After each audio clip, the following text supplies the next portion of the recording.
Congratulations on completing your manicurist program. We are going to review the TDLR written manicurist exam and teach you how to pass your PSI the first time. The first step into passing your PSI exam is knowing where to find the information. Your PSI Candidate Packet can be found online at www.psiexams.com/TDLR. I will leave a link in the descriptions below. There are 4 books of reference that TDLR and PSI uses for the questions on your exam. Milady Nail Technology Book, the Milady Foundations Book, Pivot Point, and the Texas Administration Code and the Texas Occupation Code that can be found in the Cosmetology, Texas Laws and Regulation book that you will receive or have received. On the manicurist exam, here is your exam content outline. 12 questions are over licensing and regulations, which counts for 15% of your test grade. 20 questions over infection control counts for 34%.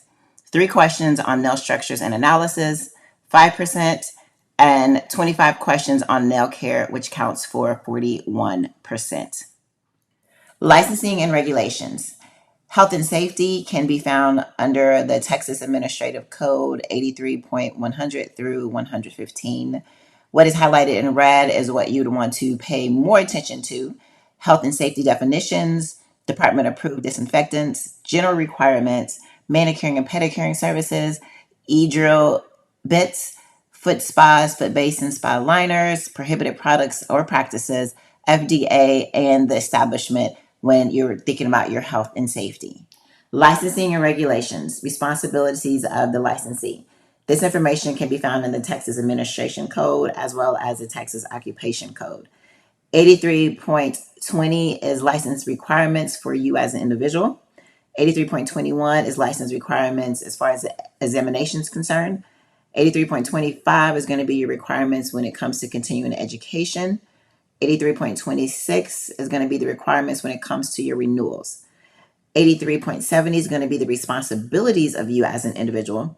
83.71 is going to be the responsibilities if you work at a salon, have a dual salon, mini salon, or booth rental. And then 83.77 is going to be remote services responsibilities that you would need to take into consideration.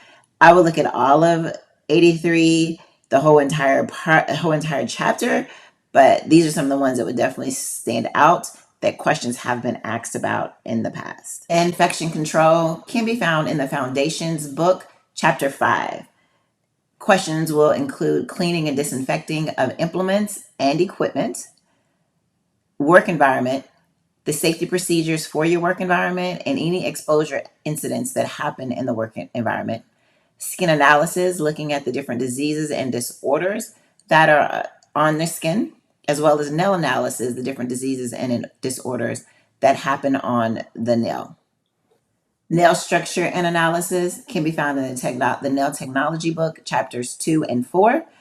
Under anatomy, pages 26 through 33 and pages 36 through 37.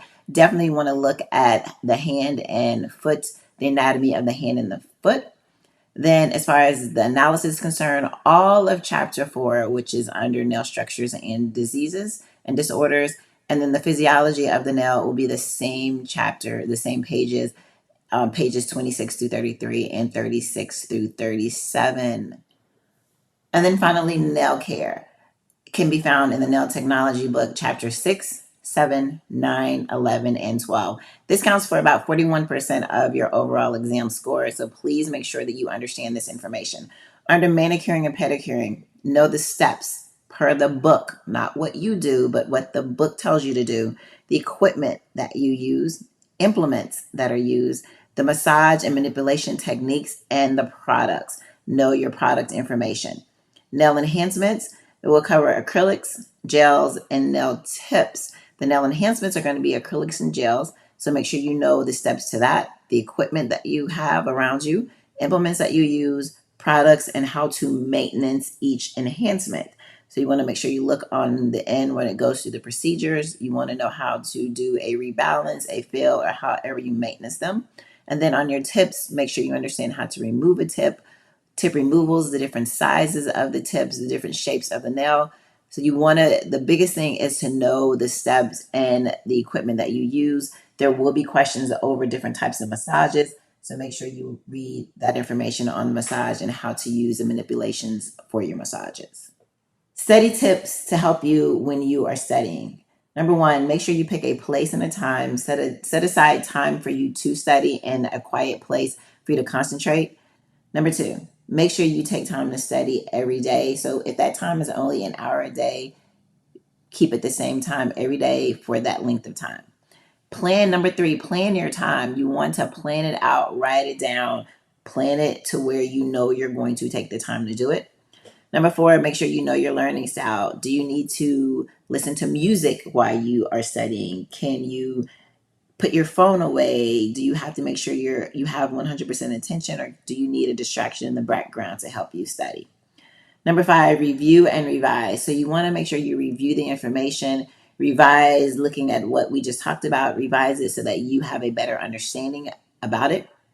Number six, take breaks. If your time is about an hour to 2 hours a day, take a break every 30 minutes or every 45 minutes to make sure that you are going ahead, make sure you're taking all that information in. Number seven, ask for help. If you need help with some questions you're not quite understanding, it's not a matter of just knowing the information. It's a matter of understanding the information so that you can make it the best practice. Number eight, stay motivated. It's only temporary. Once this is over, it is over. Number nine, app it up. There are so many apps. I will leave some links in the description below that you can use to help you study as well. And then number 10, just look after yourself. Take your time. Don't be hard on yourself. Don't overthink it. I guarantee you it's not as hard as you think it is. If you know the information, you will be fine. And lastly, I didn't put this on here, but if you've just graduated, do not wait. Do not wait. Do not wait. Take your exam as soon as possible while the information is fresh.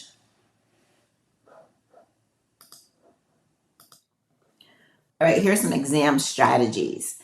Be prepared and know the information. Make sure you're prepared. You've already used the study tips that was given to you. Just be prepared and know the information that you have read. Arrive early and take a moment to relax.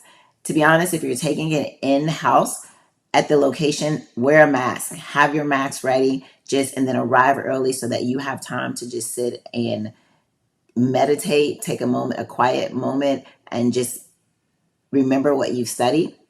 The next one, you want to listen attentively to instructions given by your proctor. So whatever the proctor says before you go in or once you're in there, listen and follow those rules. Like right down to where they at. If it's too warm in there, you're going to have to go ask a question, or you got to make sure that you're knowing that your time does not stop. So don't prolong if you have to go to the restroom.